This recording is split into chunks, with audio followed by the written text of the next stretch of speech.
Welcome to the last uh, before spring break session of the Rutgers University Experimental Math Seminar. Today's speaker is Jay Pantone, who will speak about combinatorial exploration. As usual, you are welcome to unmute yourself anytime, ask a question, and then mute yourself back. Thank you. Yeah, and let me reiterate, please do interrupt me if you have questions. I'm happy to take them at any time. My spring break is also next week, so I'm glad we could celebrate that together here. Okay, so combinatorial exploration is a project that I've been working on with a bunch of co-authors who you see here on the right-hand side, including Henning, who has joined us. It's been about 5 years of work, and finally we have a paper on the archive just as of a couple weeks ago. So if you're more curious about any of this, you are very welcome to go look at that. And I also wanted to take the chance to point out that there have been a huge number of undergraduate and graduate students who have done bachelor's and master's projects kind of in this area as well. So here's a big list of them, mostly working with Henning, or maybe I think all of them working with Henning and Christian Bean. And so I wanted to take the chance to acknowledge them as well. So in this talk, when I use the phrase combinatorial family, all I mean by that is some set of objects defined by some property. So a very vague definition, but I mean things like, for example, walks in the plane that never collide with themselves, or permutations whose entries never form certain patterns, or polyominoes whose columns are all convex.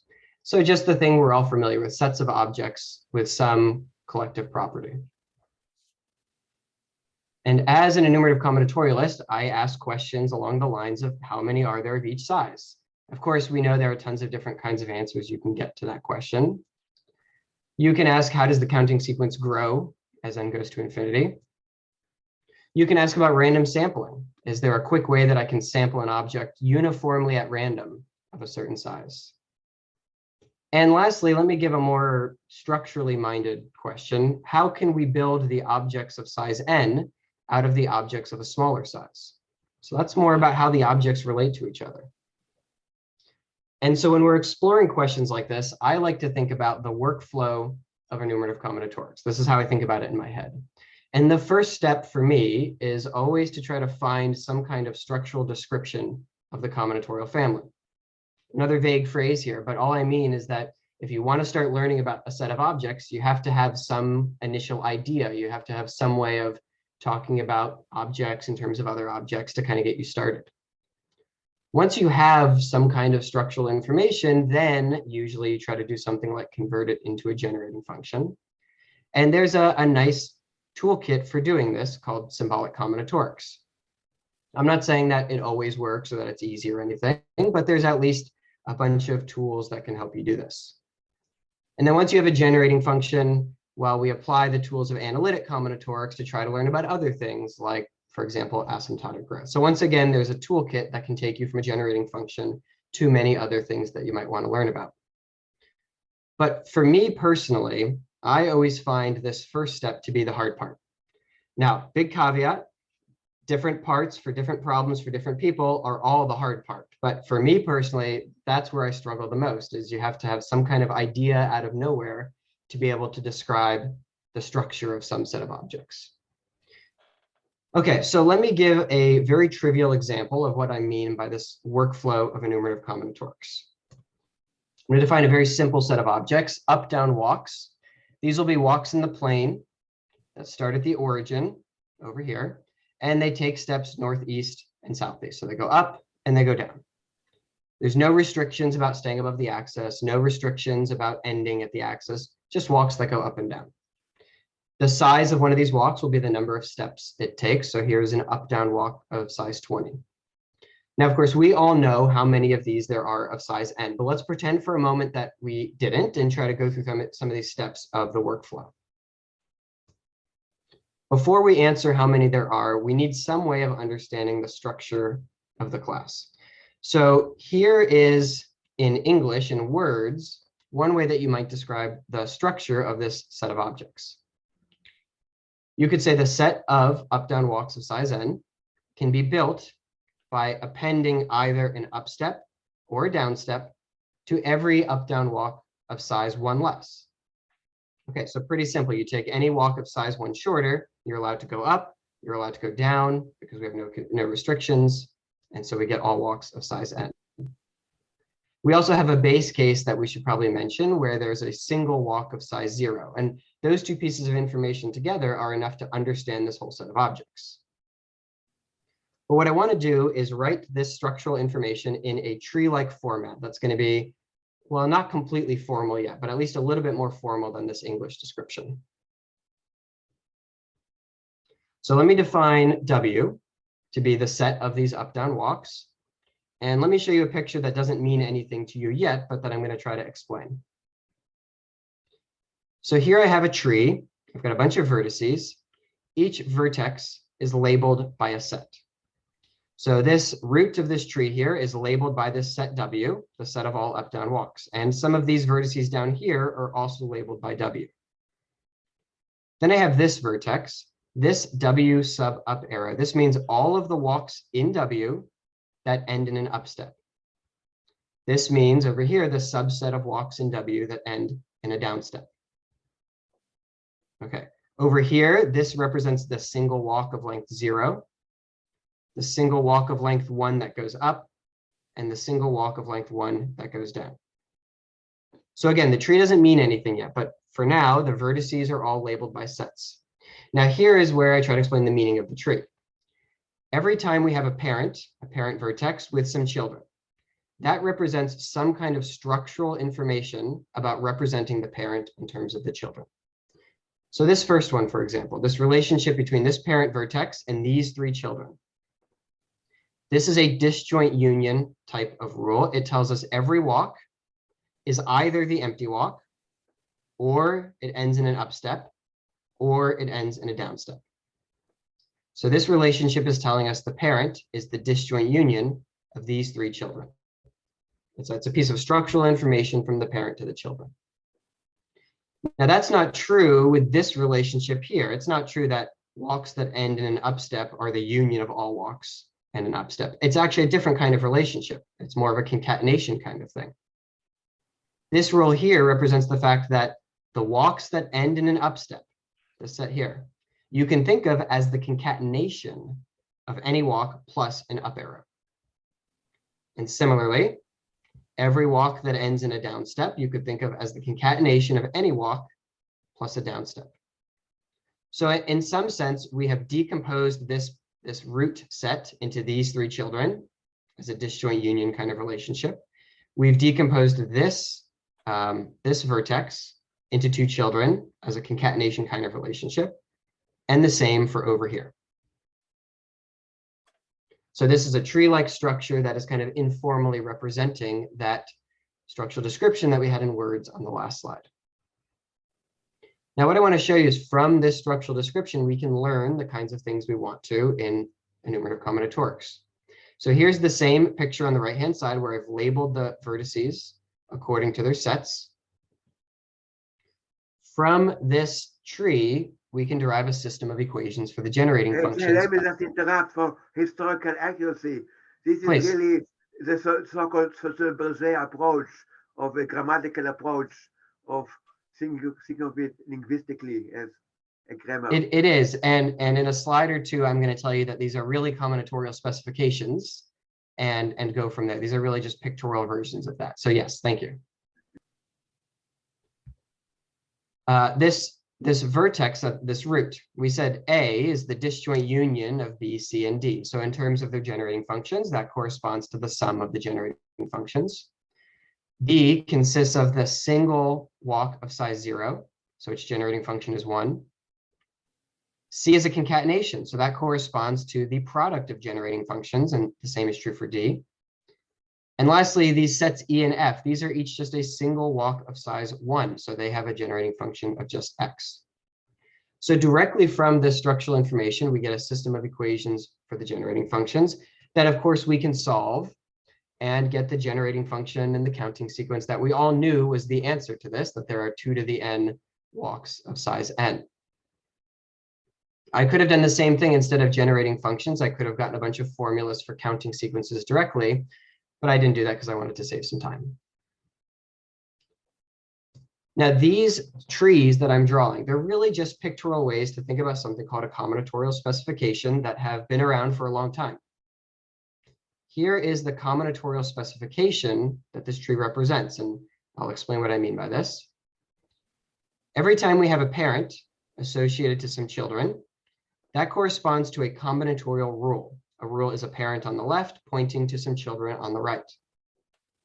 Whenever we have a vertex that's just a finite set, like B, E, and F, we write that as just the set's name on the left and the actual finite set on the right-hand side. So we have from this tree a list of 6 combinatorial rules. What makes a set of rules a specification is a very certain property. It's the property that every symbol on the right-hand side, that means the A through F, every symbol on the right-hand side appears on exactly one left-hand side. So if you have a set of rules with that property, it's called a specification.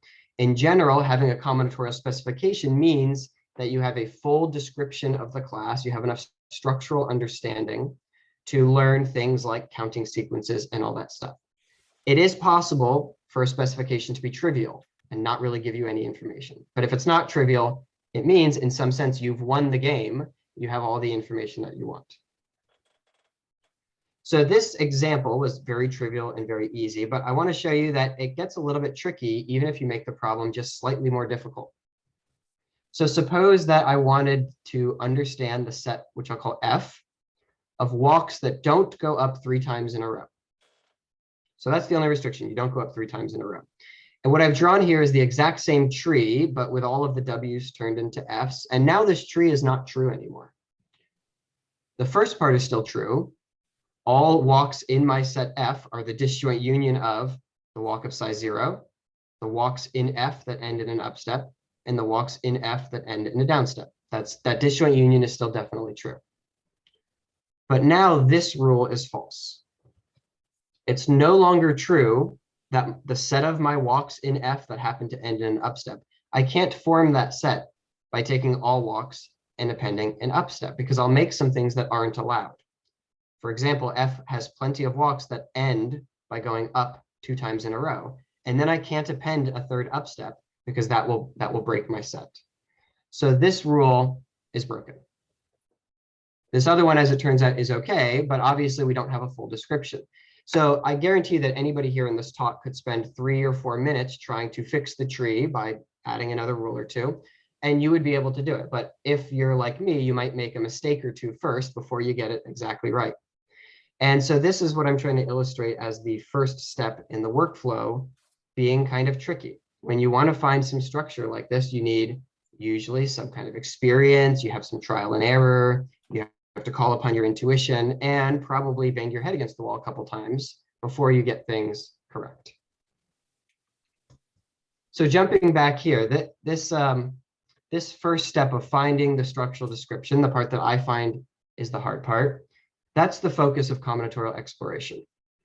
What combinatorial exploration does is it teaches the computer how to automate that part of the process.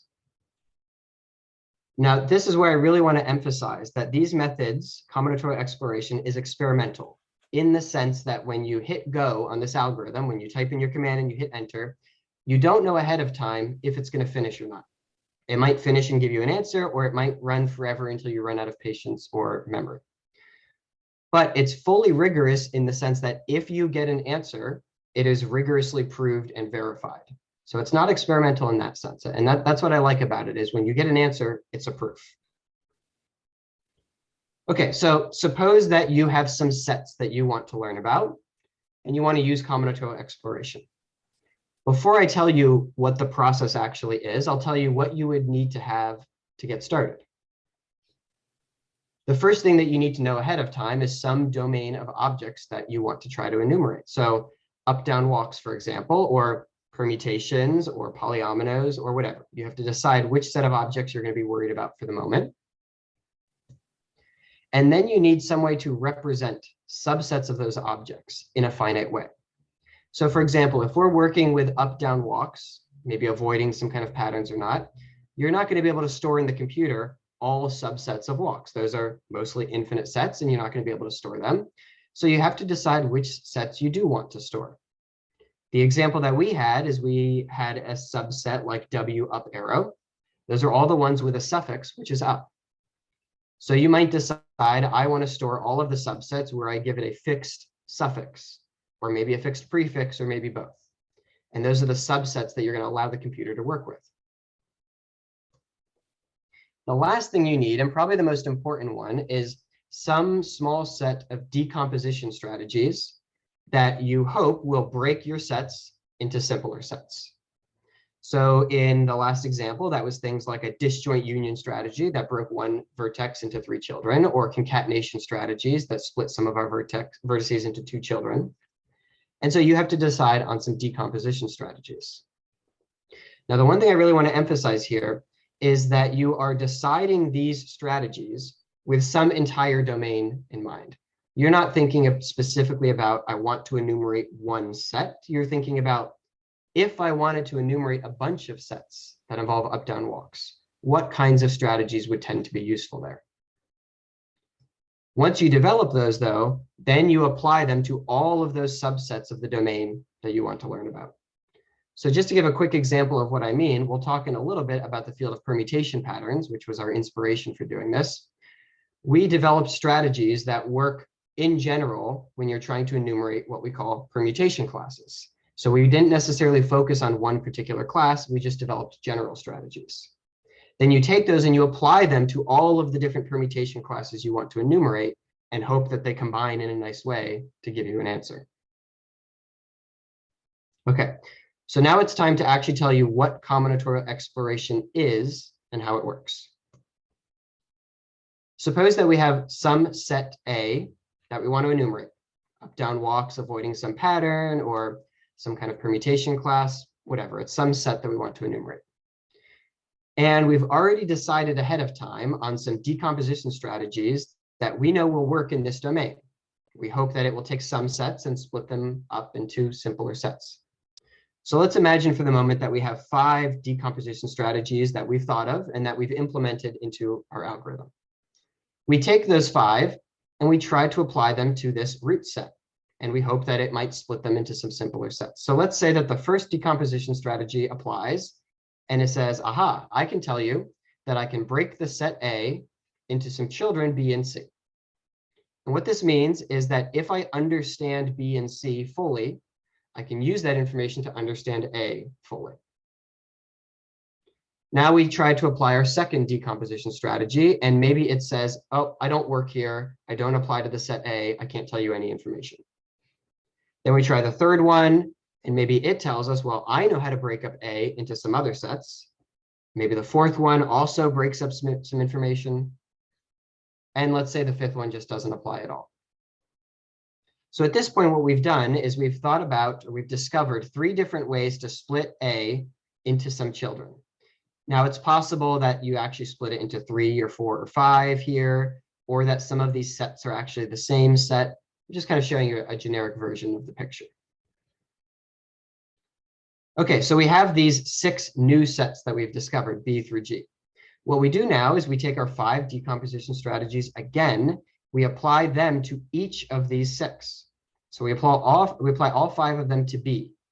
Maybe one of them says I can split B into H and I, and another one says I can split it into J and K, and maybe the other 3 don't apply at all.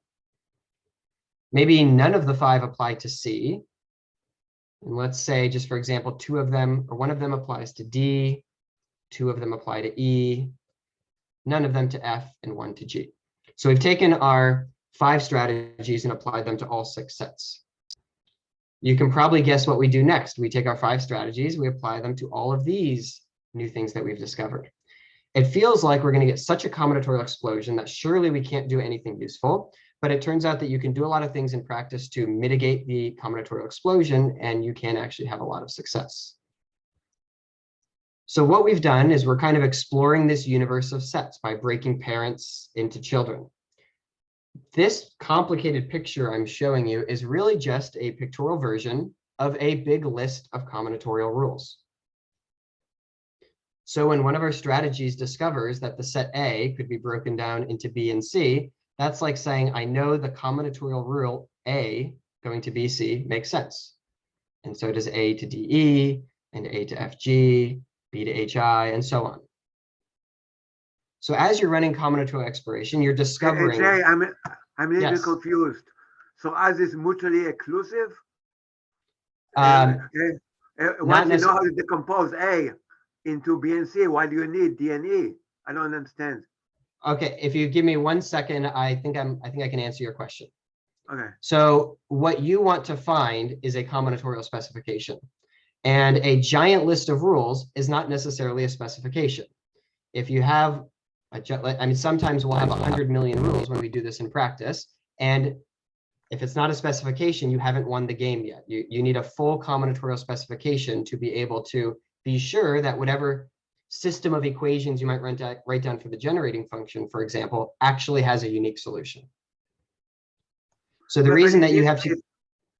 Are they mutually exclusive, B and C, D, E? And so not necessarily. It might be the case that the set B is also equal to the set D, for example, or maybe E equals G. And sometimes maybe L equals A again. Just like if we think back to that example. Assuming that A is a disjoint union of subset of A is handled by B and C, another subset by D and E. So that depends on what strategies you've implemented. So for example, one of these might have discovered that A is the disjoint union of B and C. Another one might have discovered that A is the concatenation of D and E, for whatever that might mean for the objects in question. You might have A going to just F. You could have a rule that only has one child. That might be something like, if you take F and you do this complicated thing to it, you can reconstruct A. So it's discovering a lot of isolated rules about these sets over time. But so far, that doesn't guarantee that we will be able to enumerate the root A, which is our actual goal. Or you keep your options open. You don't know which of them will work. Exactly. We don't know which combination of rules is going to give us success. So as we're running, we're building this huge list of rules. When that giant list of rules happens to contain a subset of rules that's a combinatorial specification, and it involves that root set, then you've won the game. You don't know ahead of time which one of these 3 you might need, or which one of these 6 you might need, and so on. But if this giant list of maybe 100 million rules ends up having a subset of 50 of them that make a specification, then you're golden and you've enumerated, or you can enumerate that root set. Thank you. So the thing you might wonder is, well, okay, how can you search a set of 100 million rules for a specification of size 50? Obviously, you can't check all the subsets of size 50. But this is one of the many little algorithms that we've developed along the way. It turns out that you can search a list of rules for a combinatorial specification in a fast polynomial way. So that turns out to not be an obstacle here.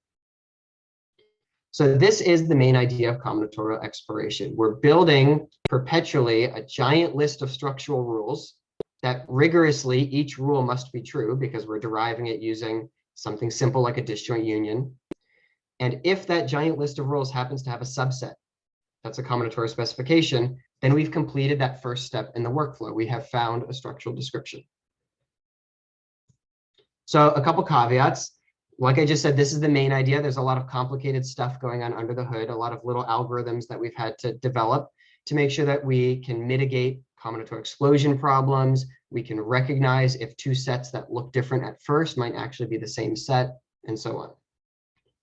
And one thing I mentioned earlier is that it's possible to write down combinatorial specifications that are tautological, meaning you could write down a system of equations, but it's something like A equals B and B equals A. You don't learn anything from that system of equations. So we've had to set up a kind of big theoretical framework that guarantees that all of the specifications that we get are guaranteed to not be tautological. They're guaranteed to give you counting sequences and all that kind of stuff.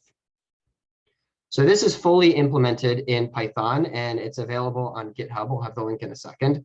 Altogether, it's 31,000 lines of Python code. Now that's more than it sounds, or that's less than it sounds like, because a lot of this is various things like writing tests and stuff.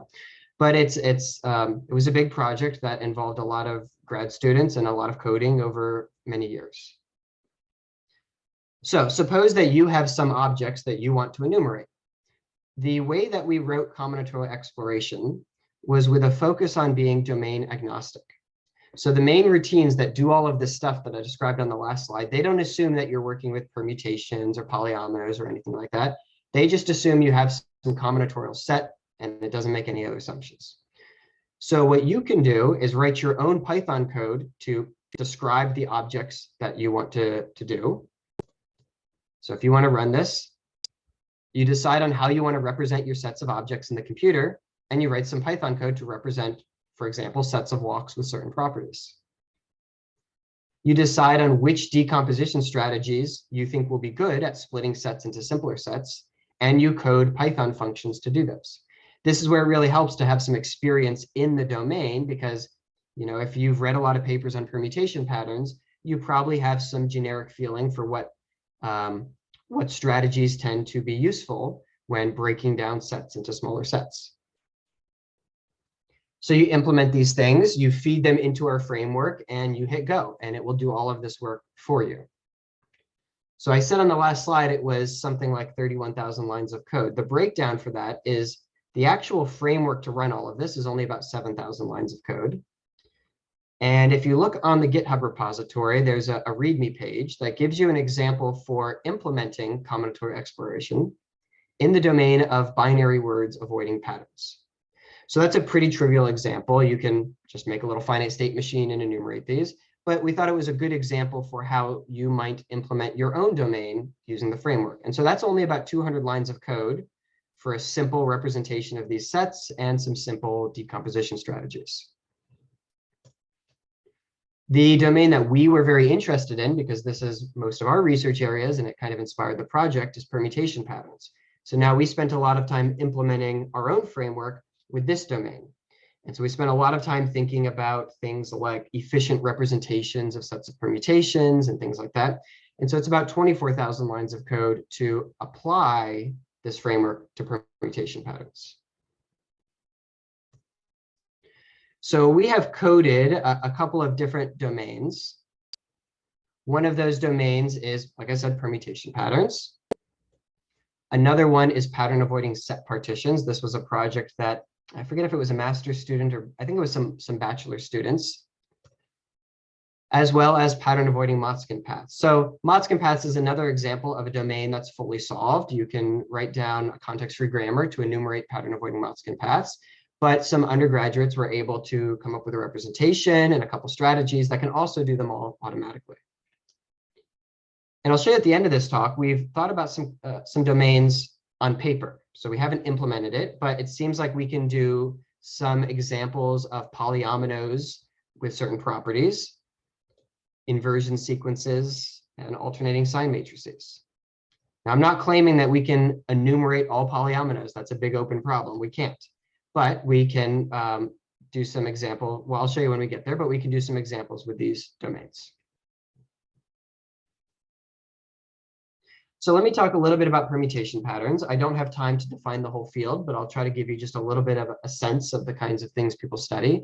And I'll tell you what kind of success combinatorial exploration has in this domain. If you're given a set of permutations B, then you can study the set of permutations that avoid all of the permutations in B as patterns. So we have some notion of a bigger permutation containing a smaller one. And if you look at the ones that don't contain certain smaller ones, those sets are called permutation classes. One interesting case is when you think about permutation classes that must avoid two given patterns of length 4. So if you think about all the different combinations of two patterns of length 4, at first you might think there are 24 choose 2 different cases. And there are, but a lot of those are kind of trivially equivalent to each other because of some symmetries. Like if you reverse a permutation, then it reverses what it avoids, for example. So once you account for those different symmetries, there are essentially 56 different permutation classes that avoid two patterns of length 4. And there's actually a Wikipedia page that lists all 56 and references who's enumerated them.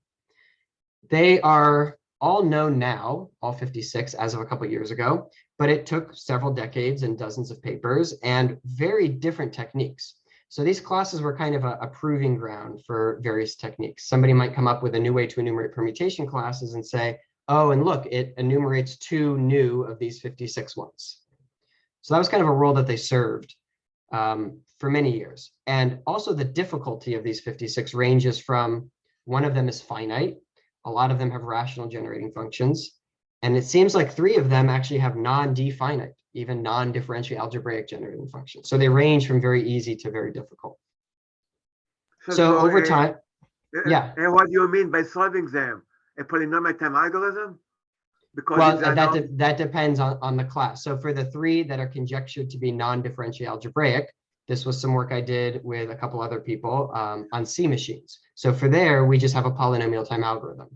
For all of the other 53, we have explicit algebraic or rational generating functions. So by completely solved, you mean a polynomial time algorithm? Yes. Yeah. And are they all in the OIS? I bet they are, right?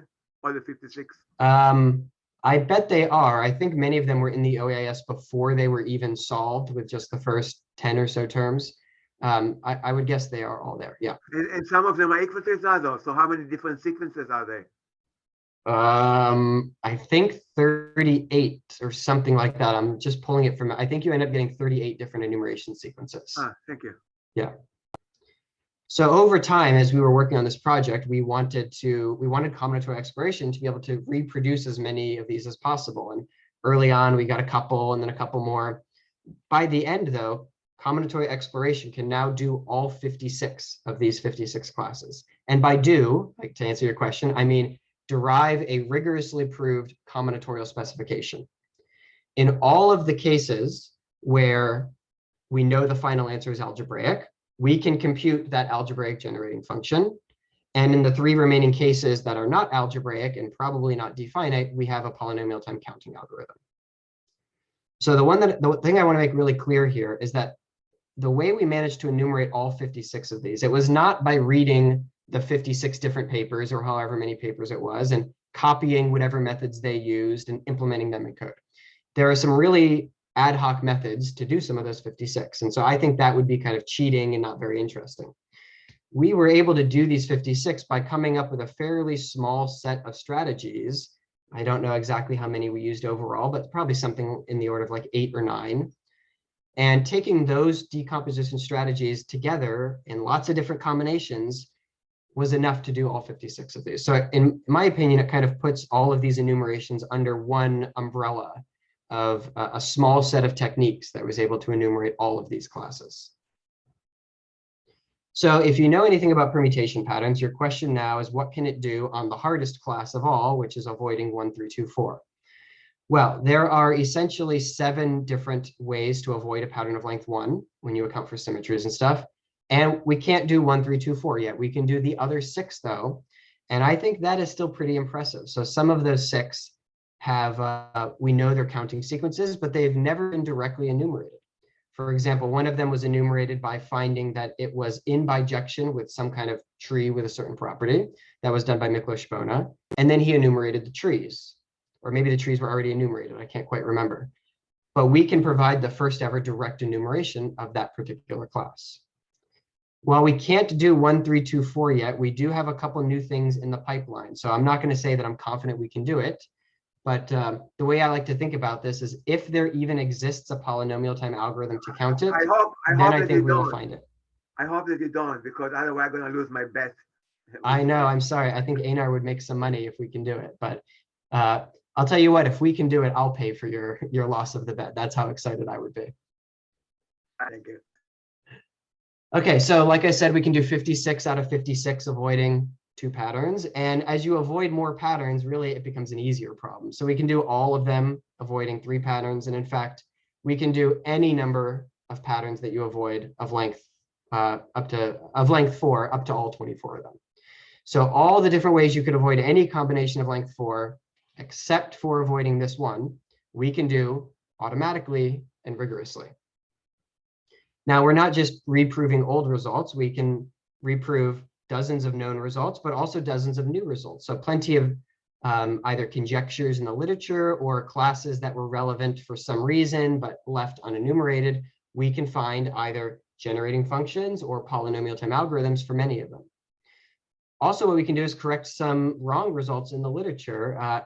in a way that we can be confident of. So for example, there was a thesis that was something like 200 pages, and this was not the main result, but it was an important result, was the enumeration of a class.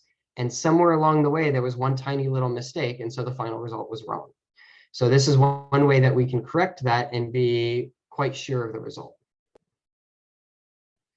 Now, we have created, in addition to publishing this code, we've created a website that catalogs all of these results that we get for permutation patterns. This is very much inspired by the OAIS, as well as Bridget Tenner's database of permutation classes, certainly not replacements for those. We call it PermPAL. That stands for the Permutation Pattern Avoidance Library. And if I have some time at the end, I'll show you, I'll actually go to it and click around and things. But it has this home page here where it shows you some of the notable successes that we've had. If you can like go to a random one, you can search for different ones. And if you go to a page for a particular class, so for example, avoiding 1342, it gives you the information that we have rigorously proved about it. So you can get the counting sequence. We show 15 terms, but we give you up to 100 terms for every class. And if you see a counting sequence and you wonder, is that on the OAIS? You just click this little button and it brings you to the OAIS automatically searching for these results. We give you the generating function when we are able to solve for it, a minimal polynomial when we have one, a recurrence that Maple has computed for us, and so on. We also show you up to 5 combinatorial specifications that we have. So if you scroll down, you would see it. This is just a screenshot, so you don't. And it was too big to put on the slide, but you can see the specifications. You can scroll down and see, for example, the system of equations that came out of our specification. I'm not going to linger on the system for too long because I will show you more systems of equations in a minute. But you can see, for example, we have a catalytic variable, which I know will interest some people here. Now, one very cool thing that you can do when you have a combinatorial specification is that you can sample from it uniformly at random. So here's a picture that I'm going to explain to you. One way that you could sample, let's say, a permutation of length 300 from a class, from a specific pattern avoiding set. What you want is to be guaranteed that you're sampling each permutation with equal probability. So the dumb way to do it would be to try to generate all of them of length 300, store them in some big set, and pick one. But of course, there's an astronomical number of them, and so you can never do that. So if you don't have some kind of structure, it's hard to sample and know that you're doing it uniformly at random. But if you have a combinatorial specification, you can do it. And since this is all implemented in code, we can do it easily. So this is a picture of what I call a heat map of a permutation class. This is one of those classes that avoids 2 patterns of length 4. I can't remember which one. But what we do is we sample 1 million permutations of length 300 from this set. And it's guaranteed to be uniformly at random.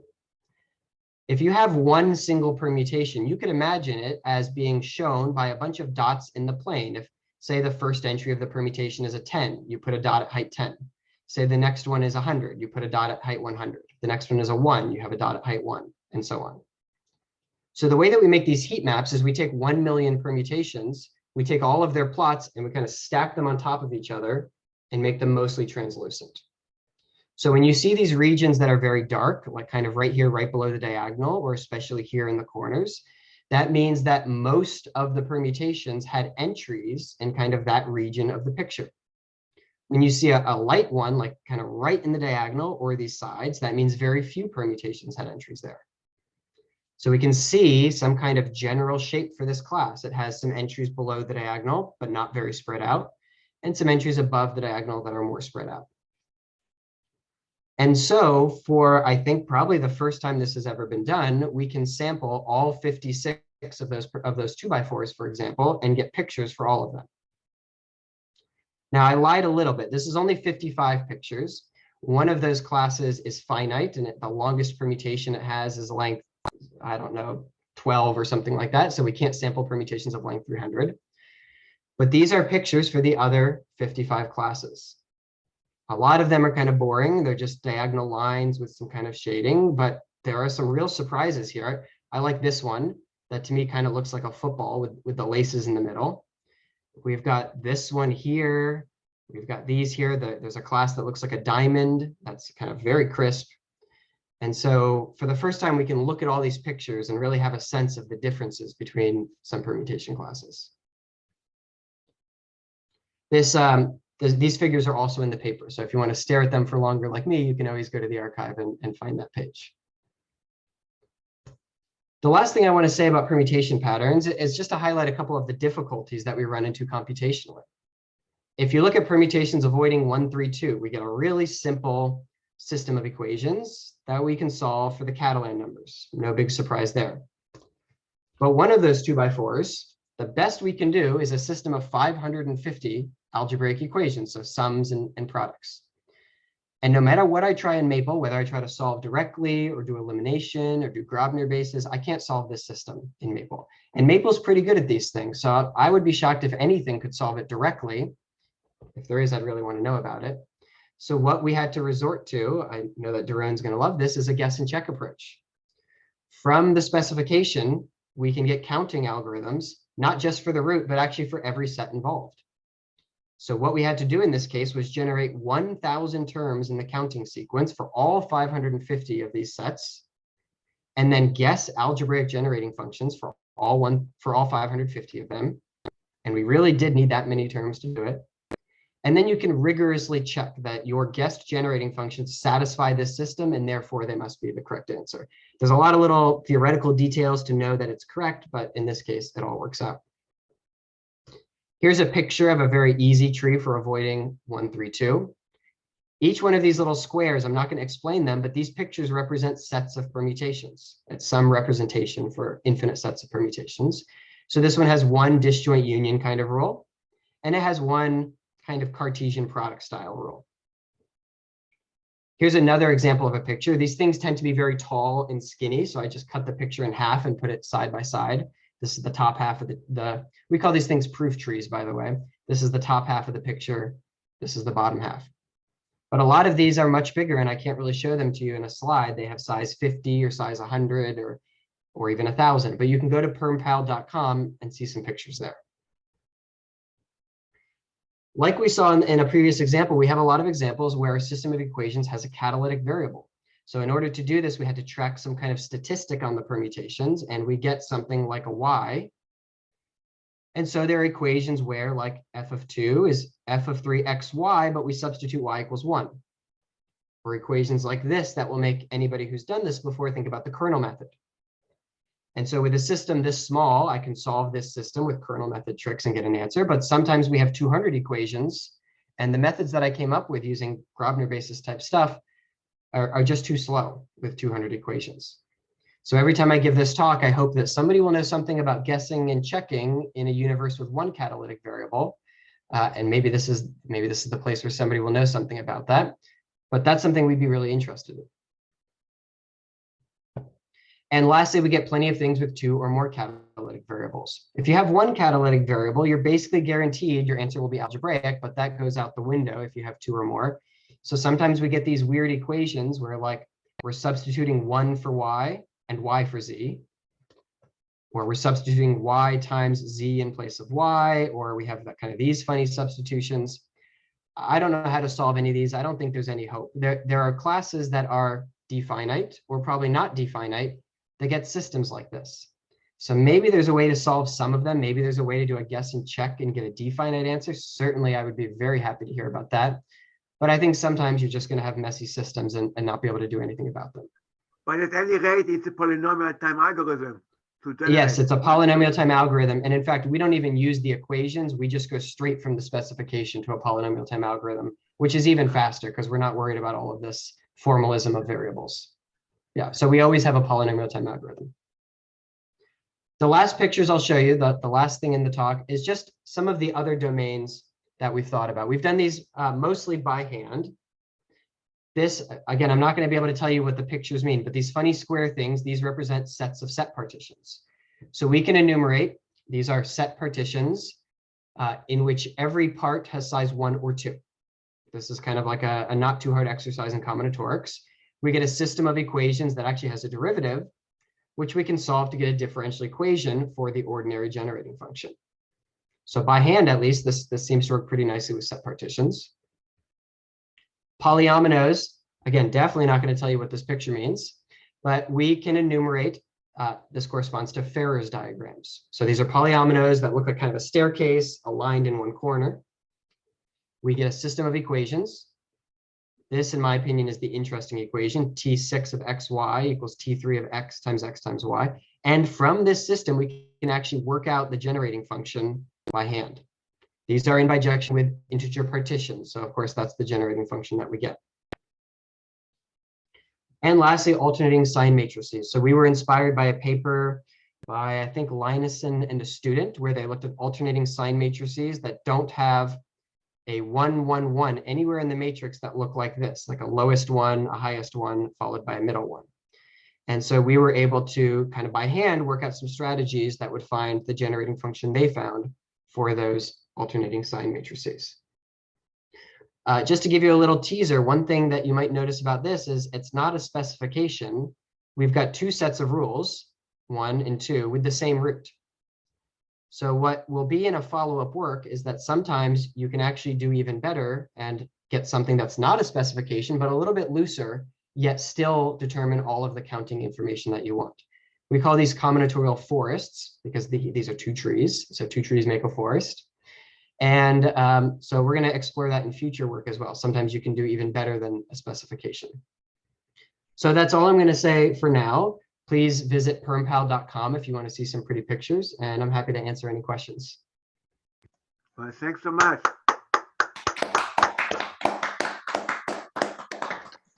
We have 2 minutes for formal questions, and after that, people are welcome to stay for informal questions.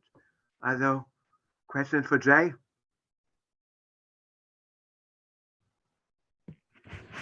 Hi, can you say something about how you control the combinatorial explosion when you're searching for the combinatorial specification among your rules?